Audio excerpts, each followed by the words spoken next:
사도행전 9장 26절부터 32절. 사울이 예루살렘에 가서 제자들을 사귀고자 하나 다 두려워하여 그가 제자됨을 믿지 아니하니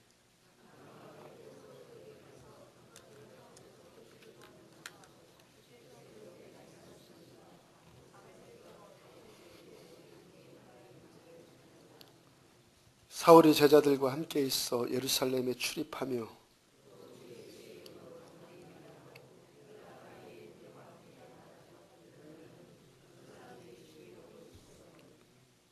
형제들이 알고 가이사라로 데리고 내려가서 다소로 보내니라.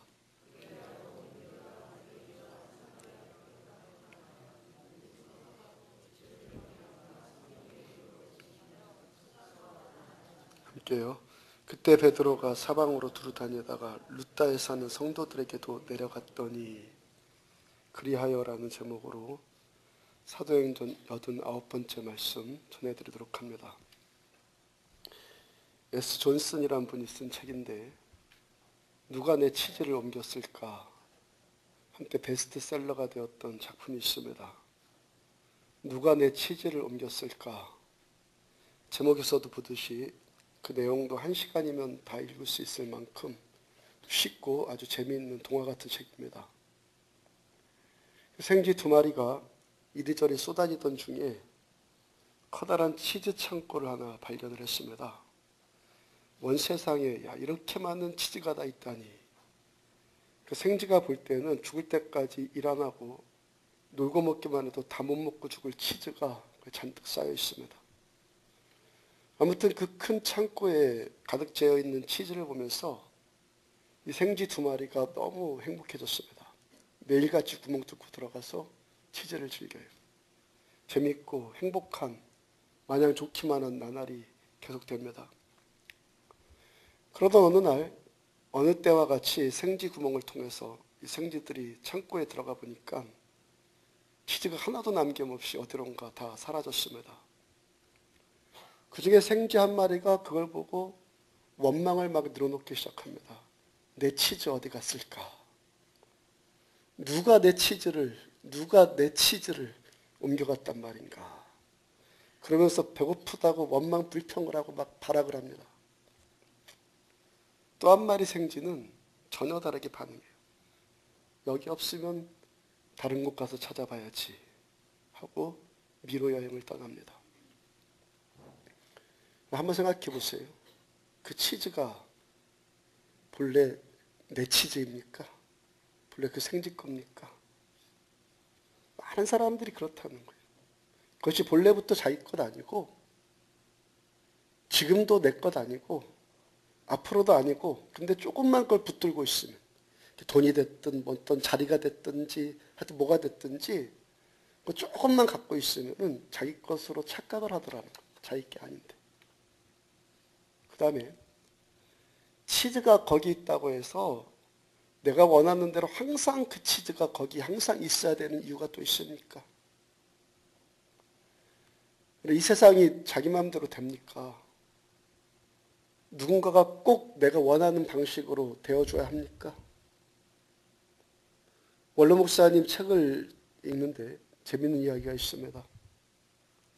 목사님이 기독교 TV를 보는데 잘 아는 후배 목사님이 설교가 나옵니다. 잘 아는 후배니까 유심하게 들어요.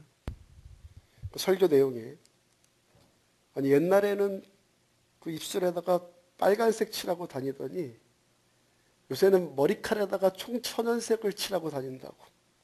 아니 도대체 이게 뭔 꼴입니까? 그런 꼴로 교회 나오지 마세요 하고 막 언성을 높이더라는 거예요.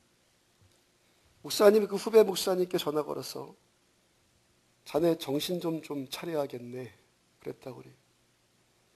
지 머리에 자기가 물들인다는데 뭔 잔말이 맞느냐고 거기서 빨간색을 하든지 파란색을 하든지 웬 참견이냐고 그랬다고 그래요.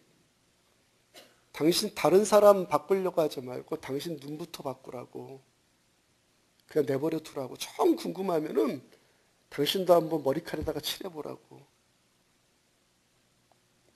그러니까 꼭 젊은 목사님이 원로 목사님한테 해야 될 것 같은 말을 원로 목사님이 젊은 목사님에게 해주지 않았습니까?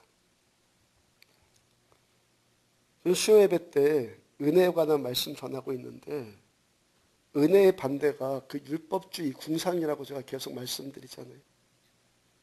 자기 마음속에다가 해라 하지 마라 그런 수십 가지 규칙 정해놓고 그걸로 다른 사람을 막 올가매고 강요를 해요. 꼭 초등학생 다루듯이요. 이거 이렇게 해야죠. 그러면 그거 저거 안 되죠. 이거 왜 그러는 거예요? 이거 도대체. 왜 그 입을 못 찾는 겁니까? 왜 세상이 내 맘대로 되어야 된다는 그 교만함에 빠져 있느냐 말이에요. 세상을 바꾸고 다른 사람 바꾸려고 할 것이 아니라 내가 먼저 바뀌어야죠. 내가 먼저. 내가 변화되는 아픔이 없이 누구를 바꾸고 누구를 비판하고 누구에게 원망불평하고 그러겠느냐는 거예요. 로마서 8장 28절 보면은 우리가 알거니와 하나님을 사랑하는 자 곧 그의 뜻대로 부르심을 입은 자들에게는 모든 것이 합력하여 선을 이루느니라. 이 말씀 여러 가지 방향으로 해석하고 여러 방향으로 적용할 수 있는 말씀. 그런데 제가 지금 말씀을 전하려고 하는 식으로 해석을 한다면은 이거 어떻게 풀 수 있겠습니까? 그의 뜻대로 부르심을 입은 자들에게는 모든 것이 합력하여 선을 이루느니라. 그의 뜻대로 부르심을 입은 자들. 세상이요. 내 마음대로 되는 것 아니라는 말씀 아니에요. 하나님의 뜻대로 부르심을 받은 우리들의 인생 결국 하나님의 뜻대로 간다는 거예요. 내가 원하건 원치 않건 이 모든 것을 합쳐서 선을 만들어 가시는 하나님의 뜻대로 이 모든 것이 되어 간다는 거예요. 우리가 알거니와 뭘 알아야 된다는 겁니까? 이 세상 또한 우리들 인생까지도 내 마음대로 되는 것이 아니라 창조주 하나님의 뜻대로 된다는 것, 그걸 좀 알아라는 거예요. 어느 날은 창고에 치즈가 가득 채워져 있을 때도 있고 또 어떤 날은 그 창고가 텅 비어 있을 때도 있고. 왜 그렇습니까? 그 창고가 하나님 거니까 하나님 마음대로 하시는 거예요. 하나님 마음대로 하는 거예요.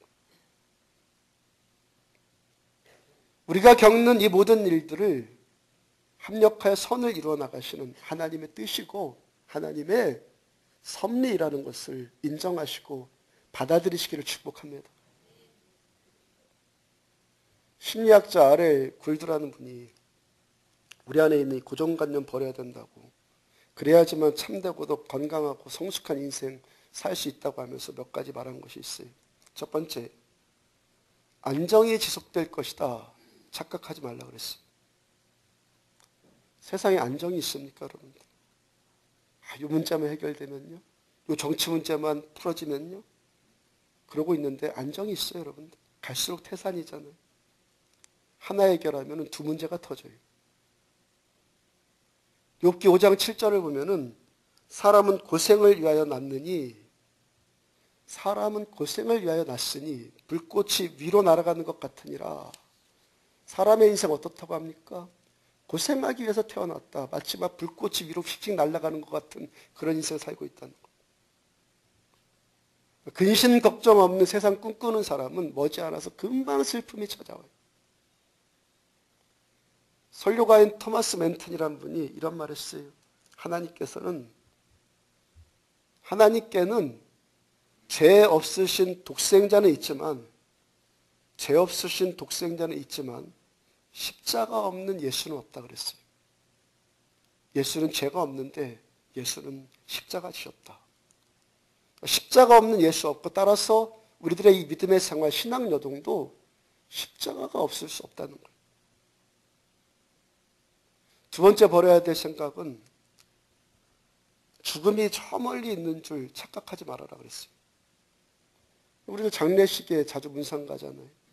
많은 사람들이 그걸 보면서도 저 사람과 나와는 좀 거리가 먼가 보다 그렇게도 생각을 한다는 겁니다. 그 사람도 나도 똑같이 태어났잖아요. 똑같이 태어났고 그 사람 갔으니까 나도 갈 것 아니겠어요? 근데 그걸 잘 생각하지를 못한다는 거예요. 그러다가 자기와 가깝게 살던 사람이 떠나면은 야, 이럴 수가 막 그런다는 거예요. 딱한 일입니다. 본래 그렇게 되어 있거든요. 본래 그렇게 되어 있는데 이럴 수가, 그러니까 이거 얼마나 비현실적인 인생 사는 겁니까? 여러분, 내가 태어났다는 것, 그리고 지금 살고 있다는 것, 그리고 이것만큼, 내가 지금 살고 있다는 이것만큼 내가 죽는다는 것도 현실이에요. 할아버지보다 손자가 먼저 갈 수도 있고요. 젊은이가 늙은이보다 먼저 갈 수도 있고요. 우리가 항상 죽음의 문제가 내 곁에 있다는 것을 생각하면서, 인정하면서, 받아들이면서 오늘을 살아야 돼요. 세 번째가 좀 더 심각합니다. 보호자 없이 못 산다는 생각 버려라. 대개가 보호자가 떠나면요, 야, 이거 큰일 났다 그러는데, 보면요, 보호자가 떠난 다음에 더 잘 사는 사람도 많아요. 나 없으면 못 살 것 같은데요, 나 없어도 잘 살고요, 그 사람 없으면 안 될 것 같잖아요. 그 사람 없으면 더 잘 되는 경우가 더 많아요. 아쉬운 말일 수도 있겠지만 부부간도요, 할 일 없이 남남하니. 내가 하나님 앞에 서야 될 그 순간에 아무것도 도움받을 것 없고요, 도와줄 수도 없어요. 네 번째는 자기가 늘 예외적으로, 자신은 늘 예외적으로 깨끗하다는 생각을 버려라 그랬어요. 다른 사람 실수한 똑같은 문제 가지고 나도 실수할 수 있고, 다른 사람 넘어지는 똑같은 문제 가지고 나도 넘어질 수 있다는 것. 심지어는요, 그 사람 잘못한 것 어떻게 보면은 자기 책임일 수도 있어요. 내 책임일 수도 있어요. 근데 많은 사람들이 스스로의 고고함에 빠져 살더라는 거예요. 그런 성향을 갖고 살면은 그 인생이 점점 어려워진다는 거예요. 더 나아가서요, 많은 사람들이 자기에게 정말 유익한 것, 나에게 정말 유익한 것이 뭔가를 잘 모르고 살더라는 거예요. 나에게 도대체 최선이 뭘까?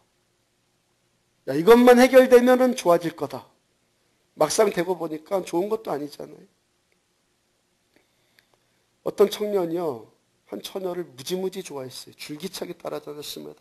3년을 쫓아다녔어요. 그리고 결국에 결혼까지 꼬리냈습니다. 결혼식 할 때 얼마나 좋아하든지 이제 막 소원 성취했다고 막 의기양양합니다. 허탈한 것은요, 1년 살고 헤어지더라고요. 1년 살고. 여러분, 정말 좋은 일이 뭡니까? 어떻게 되는 것이 좋은 일인지, 무엇이 유익한 것인지 여러분들 내가 정말 정확하게 알 수 있습니까? 데이비드 프라이드라고 하는 분이 쓴 짧은 시기가 있어요. 병들지 않으면 드리지 못하는 기도가 있다. 병들었을 때 드리는 기도와 건강할 때 드리는 기도는요, 차원이 다르다는 것 아니에요. 병들지 않고는 그런 진지한 기도가 나올 수 없다는 거예요. 또 병들지 않고는 부를 수 없는 찬송이 있다고 그랬어요. 병들었기 때문에 나오는 찬송이 있고, 그때 은혜 받을 수 있는, 그때만 은혜 받을 수 있는 찬송이 있다는 거예요. 한 가지는 더요, 병들어야지만 믿을 수 있는 기적이 있다고 그랬어요. 어떤 사람이 기적을 믿지 않습니다. 근데 병들어 보니까 너무 절실해지니까 기적을 바라게 되고, 그러니까 믿게 되고, 그러다 보니까 또 기적을 체험해요. 마지막으로는 병들지 않고는 듣지 못할 말씀이 있다고 그랬어요. 성경을 늘 읽어요. 병들었을 때, 문제가 생겼을 때 읽는 성경은 차원이 다르다는 거예요. 저도 병실에서 성경을 처음 읽어봤거든요. 10년을 교회 다니면서 한 번도 읽히지 않았던 성경 읽어보려고 그렇게 했던 성경이 병실에 누워있으니까 읽히기 시작하더라고요. 그때 읽었던 성경, 그때 깨달은 말씀, 그럴 때 들려오는 주님의 음성이 그 어느 때보다 특별할 수밖에 없다는 거예요. 무슨 말씀 드립니까? 여러분, 우리들 자기 지혜 믿고 살지 말라고요. 내가 유익하다고 생각하는 것과 하나님이 유익하다고 말씀하시는 것은 너무 다를 때가 참 많아요. 나 자신의 좀 연약함을, 좀 미련함을 좀 인정하면서 살자고. 사람들 어떻습니까, 여러분? 내가 어때요? 자신이 어때요? 좋은 세상 원하죠? 많은 사람들이 좋은 세상 원해요. 좋은 사람 되는 사람이 얼마나 됩니까? 대한민국 인구 그 모든 사람들이 다 좋은 세상 원해요.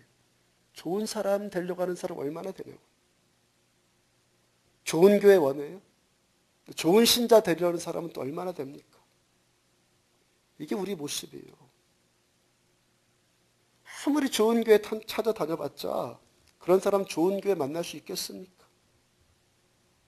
본인이 좋은 성도가 아닌데 어떻게 좋은 교회를 만날 수 있겠냐는 거예요. 영국의 사상가인 토마스 무어가 유토피아, 토마스 무어가 쓴 유토피아가 헬라어로 우토퍼스에서 유래된 말이에요. 유토피아가 우토퍼스라는 헬라어에서 유래된 단어입니다. 우토퍼스가 뜻이 뭐냐면은 아무데도 없다.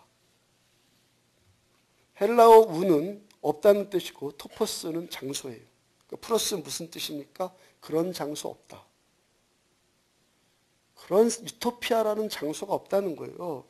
유토피아 가정도 없고 유토피아 교회도 없고 유토피아 나라도 없어요. 어떤 사람이 누구랑 같이 산다고 해서 유토피아 되겠어요, 여러분들? 자기가 무토피아인데. 자기가 무토피아인데 누구랑 같이 살고 어디를 찾아간들 무슨 유토피아가 생기겠냐고.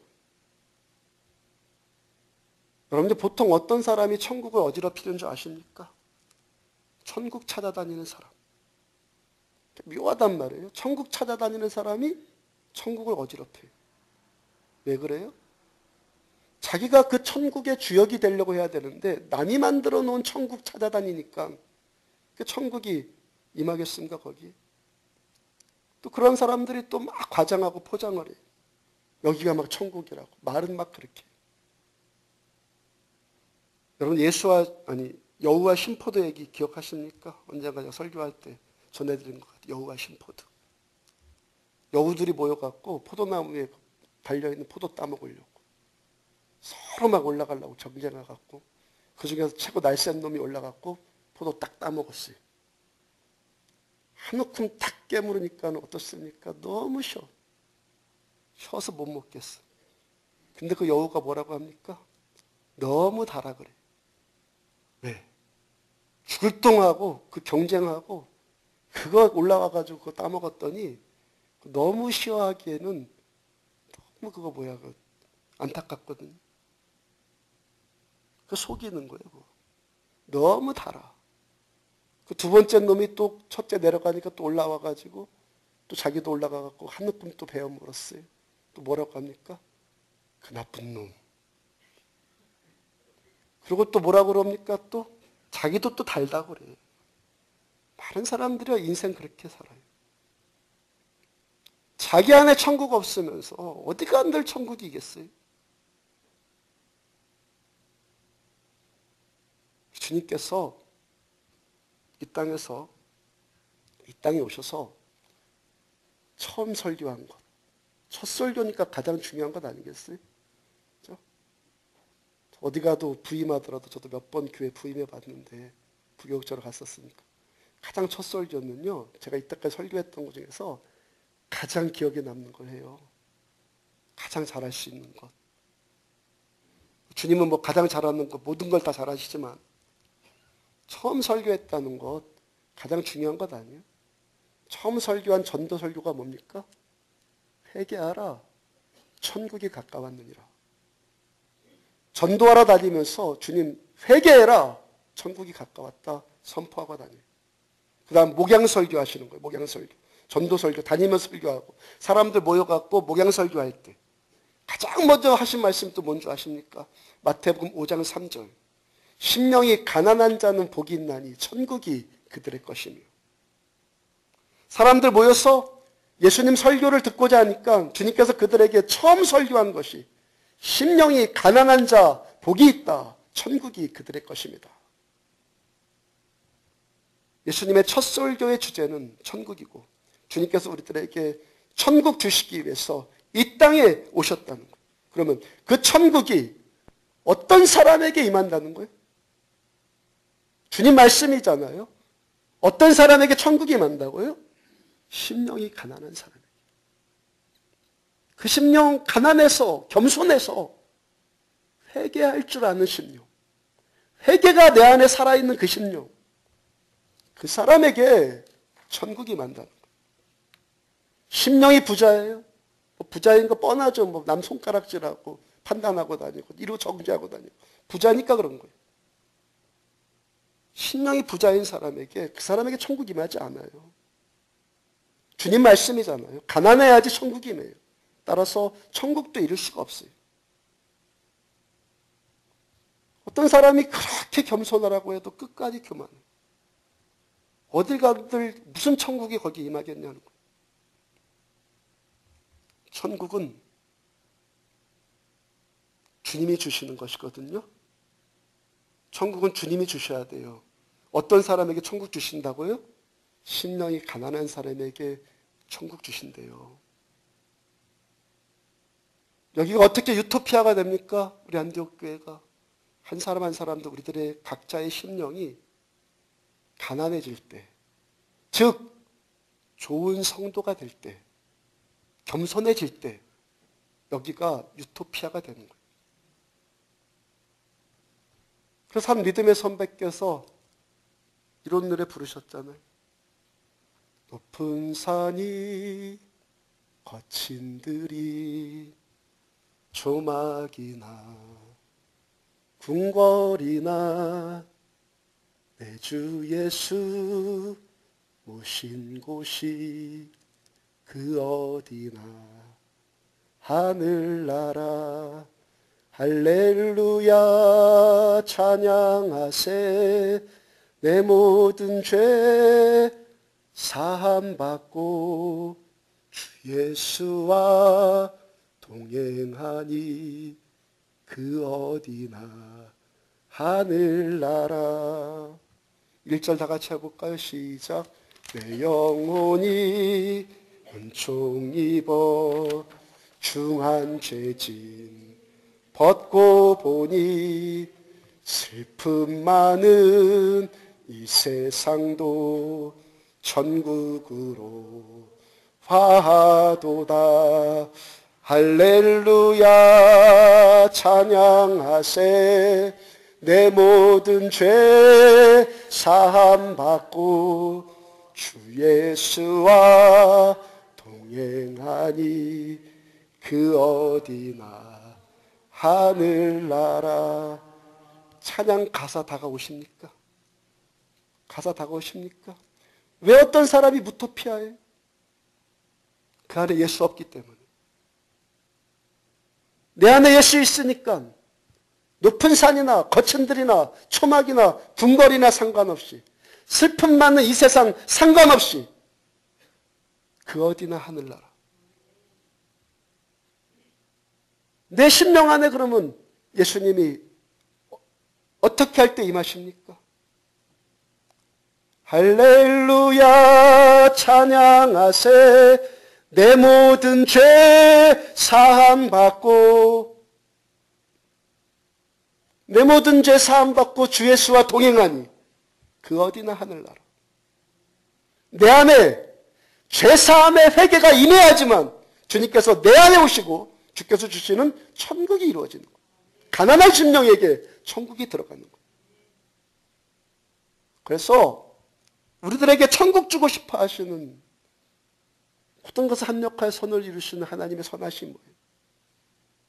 때로는 높은 산으로, 때로는 거친 들로, 때로는 초막으로, 때로는 궁궐로 이 모든 일들을 통해서 내가 하나님의 자녀니까 우리들을 가난하게 만드시는 거예요. 그러므로 저 여러분들을 오늘도 가난하게 만드시는 하나님의 섭리에 감사함으로 순종하시기 바랍니다. 제가 예배 때마다 먼저 나가서 여러분들과 인사 나누잖아요. 보통 설교할 때요.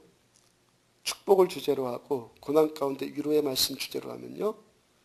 나오실 때 보면 거의 대부분이 얼굴이 환해져갖고 밝아져서 나와요. 그러니까 그런 설교를 해서는 잘 몰라요. 근데요. 회개 설교하잖아요. 얼굴이 제각기예요.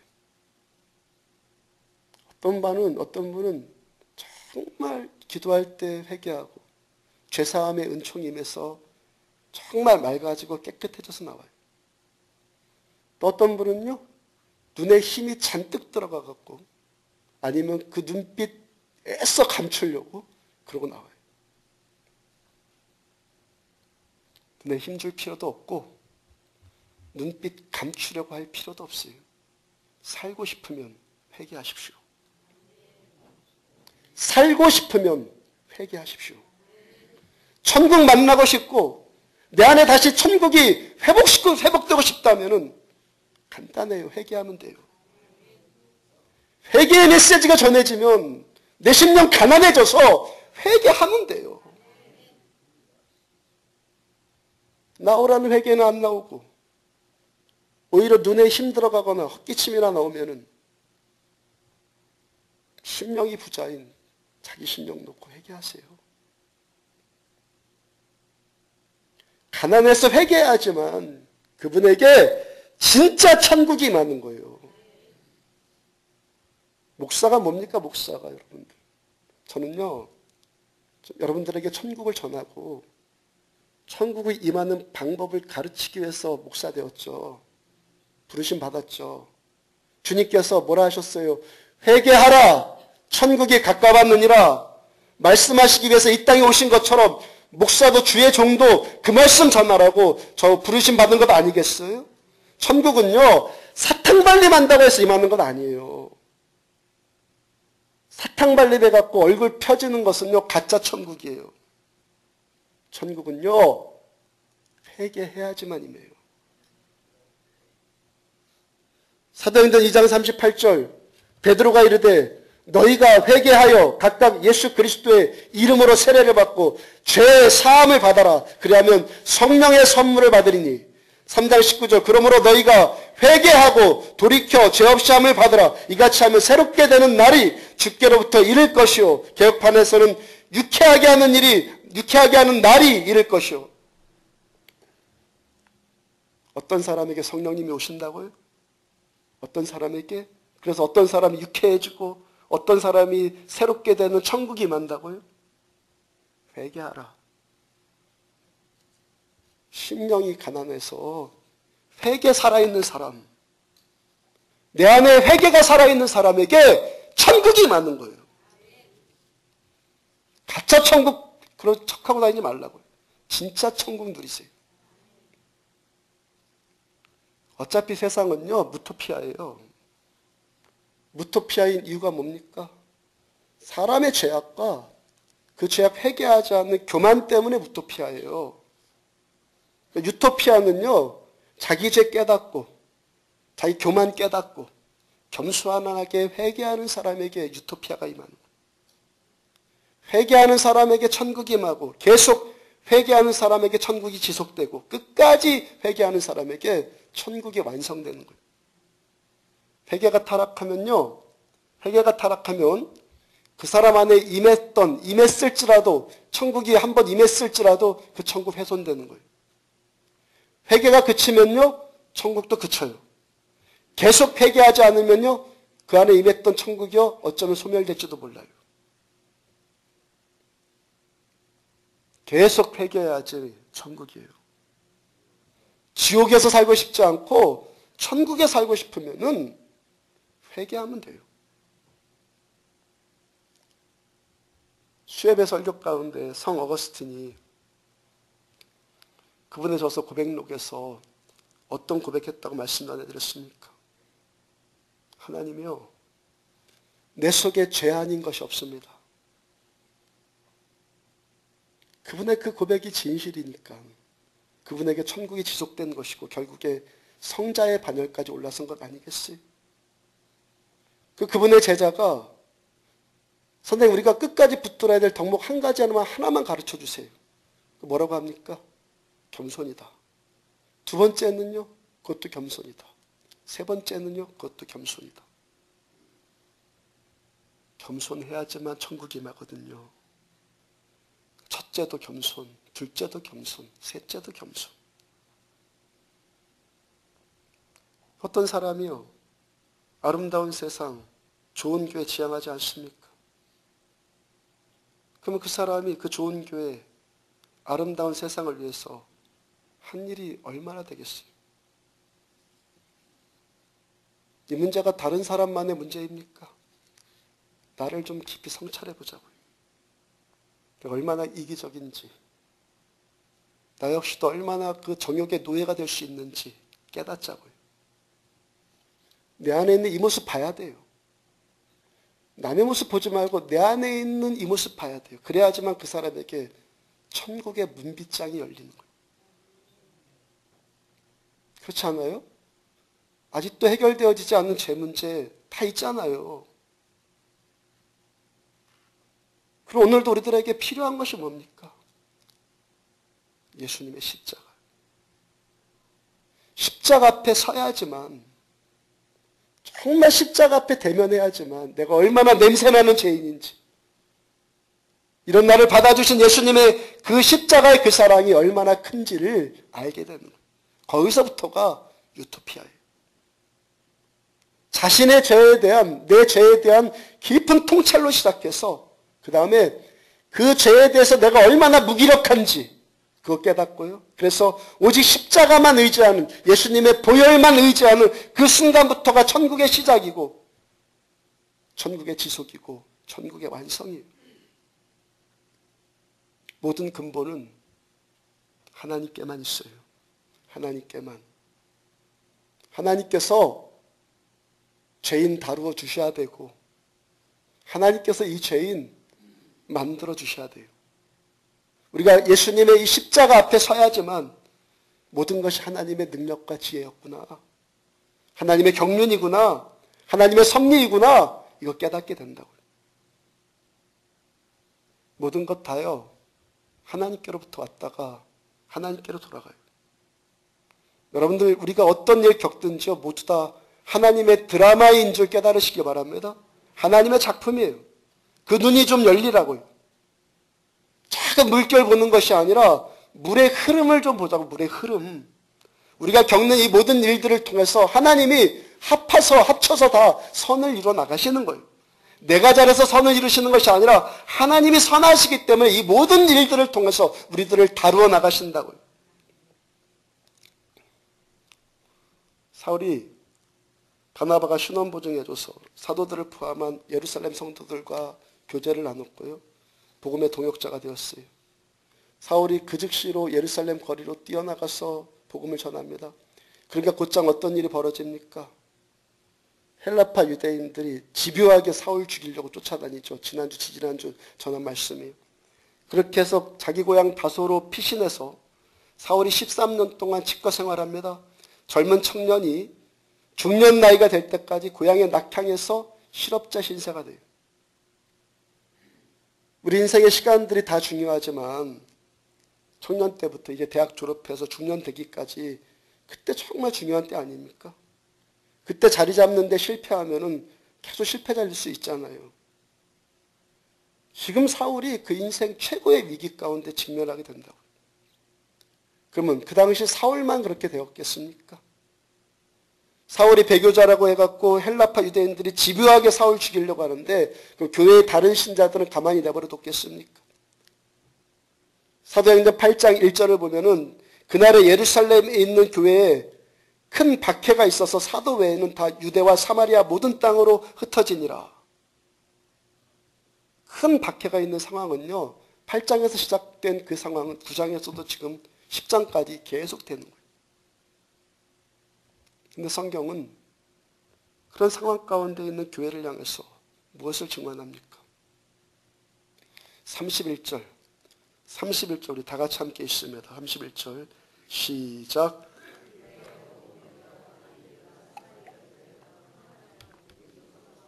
주를 경외함과 성령의 위로로 진행하여 수가 더 많아지니라. 첫 단어 그리하여. 이 접속사가 보통 어떻게 사용되는 단어죠? 그리하여 이전의 이야기와 그리하여 이후의 이야기가 밀접한 관계가 있다는 것을 말할 때 사용되는 문법적인 단어죠.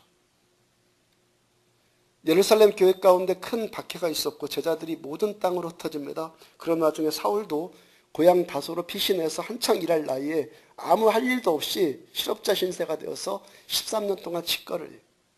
그 다음에 그리하여. 그러니까 사람의 상식으로는 그리하여 다음에 어떤 일이 나와야 돼요? 이제 안 될 일만 그 다음부터 계속 전개돼야 되잖아요. 교회에 문제가 생겼어요. 성도들이 고통을 당합니다. 이제 사도행전의 주역이 돼야 돼요. 사울도 도망자 신세가 되었어요. 그러니까 그리하여 교회가 망하더라. 이렇게 돼야 되잖아요. 근데 성경은 온 유대와 교회들, 그리고 갈릴리와 사마리아 땅의 교회들, 그 교회들, 모든 교회들이 더욱 평안하여지고 든든히 서가고 주를 경외함과 성령의 위로로 진행하여 수가 더 많아지니라. 그 다음 32절, 그때 베드로가 사방으로 두루다니다가 루다에 사는 성도들에게 내려갔더니 베드로까지 이제 막 합세해갖고 사방으로 두루다니면서 복음을 증거하고 다니. 하나님의 일은 하나님이 하세요. 하나님이 일하시는 것, 이걸 보는 것이 신앙이에요. 하나님이 여기에서 일하실 때 여기가 교회예요. 사람이 좀 인정받는다고요? 사람이 좀 잘한다고요? 아니요. 하나님이 하셔야지만. 사람의 실력으로는 도저히 안 될 것 같은 이 상황인데 하나님이 하시니까 되더라는 거예요. 내가 쫓긴다고 해서 하나님도 쫓기시는 건 아니고, 내가 실업자 되었다고 해갖고 하나님께서도 쉬시는 건 아니고, 물론 내가 가난해진다고 해갖고 하나님도 가난해지는 건 아니에요. 그 쫓겨다님, 그 무기력함, 그 13년 동안의 그 가난해짐을 통해서 하나님의 어떤 경륜이 임하고 하나님의 어떤 말씀이 지금 이루어집니까? 심령이 가난한 자는 복이 있나니 천국이 그들의 것이며, 모든 것이 합력하여 선을 이루게 하시는 하나님의 섭리, 그 섭리에 의해서 심령이 가난해진 자 사울이 복이 있나니 천국이 사울의 것이며, 모든 것을 합력하여 선을 이루게 하시는 하나님의 섭리에 의해서 심령이 가난해진 자 아무개에게 복이 있나니, 여러분들에게 복이 있나니 천국이 아무개의 것이며, 누구의 섭리에 의해서? 하나님의 섭리에 의해서 가난해진 자 아무개.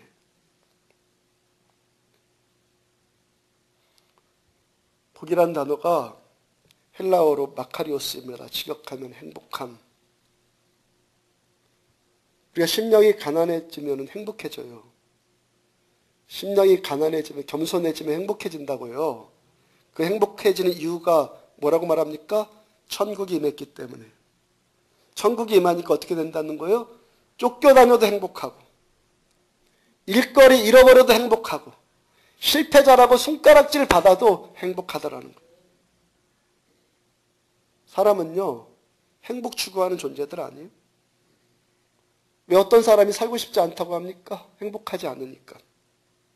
행복하지 않으면요, 죽고 싶어요. 사람은요, 행복해야지만 살고 싶은 거예요. 그러니까 행복을 추구하는 것이 사람의 본성의 본성. 먹고 싶은 것, 먹는 것과 똑같은 그 본성. 그게 행복 추구예요. 그러니까 여러분들, 정말 행복한 사람 곁에는 사람이 모이는 거예요. 행복해지고 싶은 것이 사람의 본성이니까. 335가 모여갖고 수군대느라고 모이는 것 아니라, 그것은요, 모이는 것이 아니라 몰려다닌다고 하는 거예요. 일진 애들 보고 몰려다닌다고 하죠. 수군대 보면서 다니는 것은 몰려다니는 거예요. 그거 말고 내가 행복해지면 내 곁에 사람이 모여요. 왜요? 사람은요, 행복을 추구하는 본능을 가졌기 때문에. 내가 행복해지면요, 행복에 목마른 또 다른 사람이 내 곁에 오는 거예요. 그 행복 얻어먹으려고. 2000년 전 유대 땅에 그 로마 속국에 있고 배고픔 억눌림에 있었던 사람들, 그 유대인들 얼마나 행복이 목말랐겠어요. 그러니까 행복한 사람들이 모인 그 당시 교회에, 행복한 사람들이 모인 그 당시 교회에 그런 행복에 목마른 사람들이, 또 다른 사람들이 모여들기를 시작하는 거예요. 내가 쫓겨다니든 내가 실패자로 보이든 하여튼 나는 지금 행복하니까, 정말 행복하니까. 그러니까 행복에 목마른 또 다른 사람이 행복 얻어먹으려고 오는 거예요. 그 성경이 뭘 말합니까? 그리하여 행복하여. 온 유대와 갈릴리와 사마리아 교회가 평안하여 든든히 서가고 주를 경외함과 성령의 위로로 진행하여 수가 더 많아지니라. 내가 행복해지니까 행복에 목마른 또 다른 사람이 내 곁에 오고 그래서 수가 더 많아지니라. 가짜 행복에는 사람 모이지 않아요. 진짜 행복에만 사람 모이는 거예요. 어떤 사람이 아무리 뭐 종교적인 말 해갖고 내가 행복하다 하더라도요. 그 행복 정말인지는 그 사람 곁에 사람이 모이는가 그거 보면 알 수 있어요. 행복은요. 그 사람 곁에 있는 또 다른 사람의 행복에 의해서 증명되어지는 거예요. 천국은요. 고정되어 있지 않습니다. 유동적이에요. 흘러다니는 속성이 있단 말이에요. 내 안에 진짜 천국이 맞으면은 내 안에 진짜 천국이 맞잖아요. 그러면요. 내 곁에 있는 또 다른 사람이 그 천국이 흘러간단 말이에요. 내가 진짜 천국으로 인해서 진짜 행복을 누리면은 내 곁에 있는 사람이 그 사람에게도 진짜 행복이 흘러가는 거예요. 어떤 사람에게 이 행복이 많다고요? 이 마카리오스 이 복은요. 내가 만드는 것 아니에요. 주님 주시는 거예요. 어떤 사람이 주신다고요? 심령이 가난한 자는 복이 있나니 천국이 그들의 것이며 회개하라 천국이 가까웠느니라. 금요일날 심야기도회 때 마태복음 5장 3절에 이 말씀이 그날 묵상하는 말씀이어서 나누는데요. 한 분이 이런 간증하셨어요. 오늘 금요일 날이어서 구역예배 드려야 되는데 전날까지 구역원들이 거의 못 온다고 그러고 모두 다 못 온다고 그러고 한 사람만 올 수 있다고 했다는 거예요. 이분이 마음이 너무 가난해져가지고 정말 간절히 기도했다고 해요. 한 분 한 분 구역원들을 놓고 하나님께 간절히 기도했어요. 그리고 그날 구역예배 때 구역원들 못 온다고 했던 분들까지 다 오셨대요.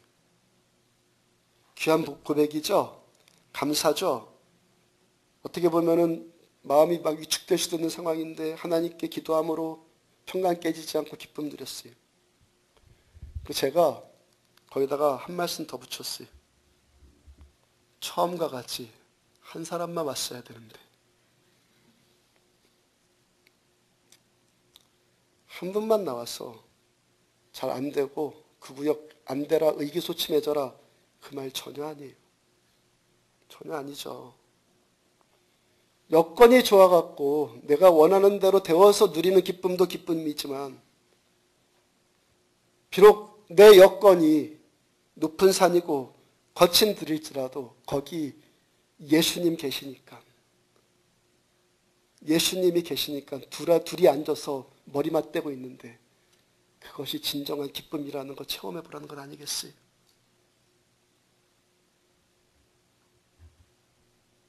둘이 있으면 어떻고 100명 있으면 어때? 주님만 계시면 되죠. 그게 천국이죠. 어차피 항상 매주마다 모든 구역원들이 다 참석할 수 있는 문제 아니잖아요. 오늘 예배도 항상 모든 성도들이 다 예배 출석할 수 있는 문제 아니잖아요.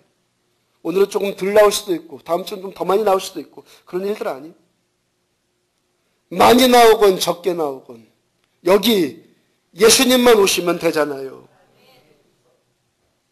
내가 조막이어서 행복하고 거친 들이면 불행해지고 그러면은 거친 들에 있고 초막에 있는 사람이 우리 곁에 오겠습니까?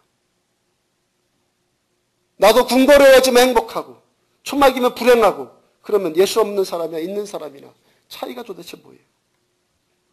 차이가 뭐냐고요?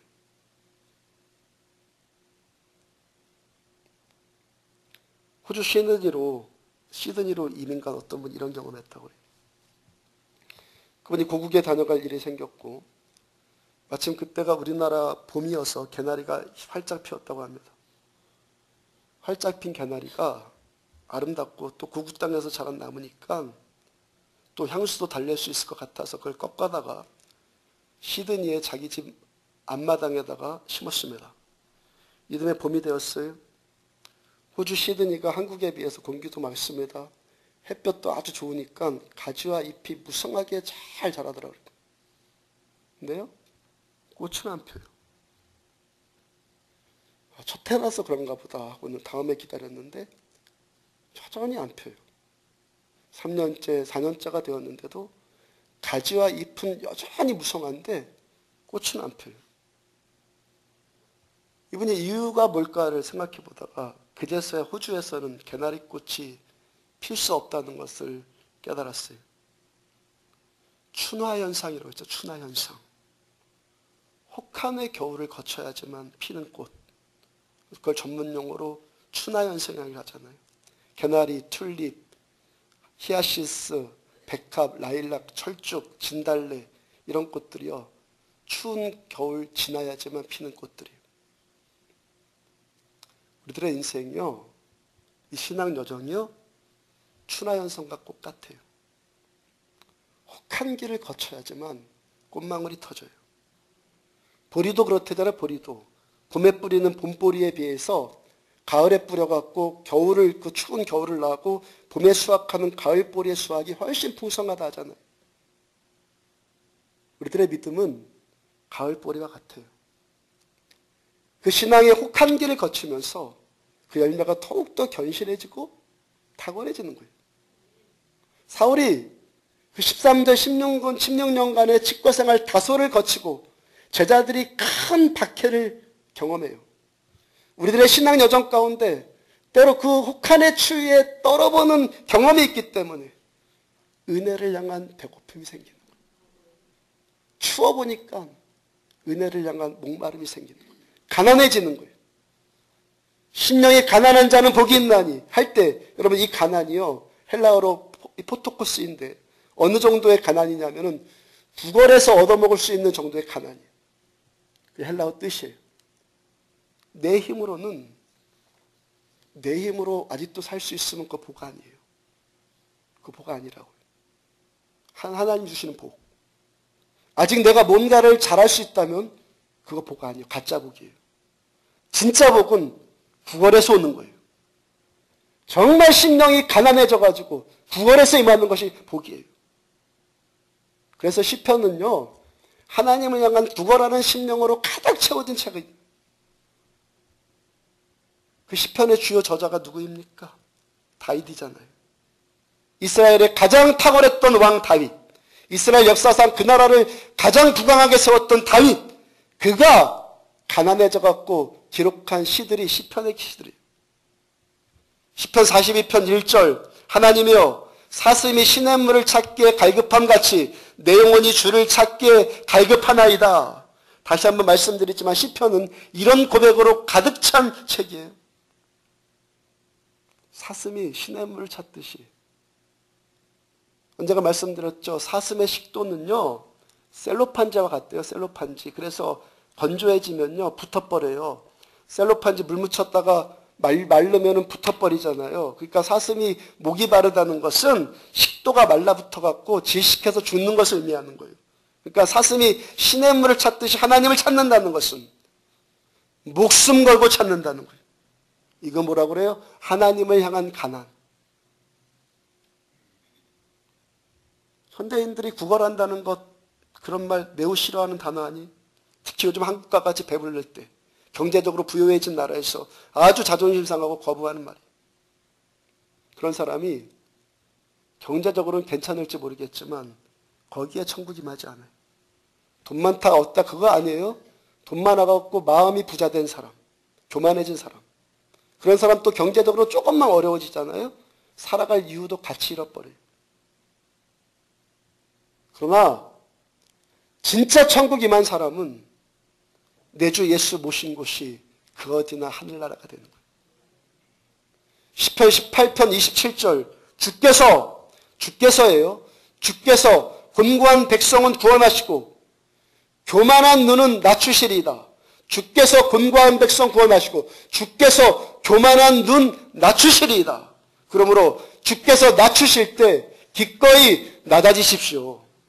주께서 가난하게 하실 때 감사함으로 가난해지십시오. 내 치즈 어디 갔어? 그러지 말고 하나님의 섭리 앞에 그분의 경륜 앞에 하나님의 지혜 앞에서 기꺼이 낮아지십시오. 가난해서 회개하는 그 심령, 회개해서 가난해지는 심령에게 천국이 임하는 거예요. 천국은 하나님이 주시는 거예요. 진정으로 가난해지십시오. 주의 이름으로 권면합니다. 진정으로 가난해지십시오. 그리고 천국의 행복이 임하고 행복이 필요한 또 다른 사람에게 내 안에 임한 이 진짜 행복이 그 사람에게도 흘러가서 우리들을 통해서 천국이 오늘 본문과 같이 확장되어진 일들 나타나기를 주의 이름으로 축복합니다.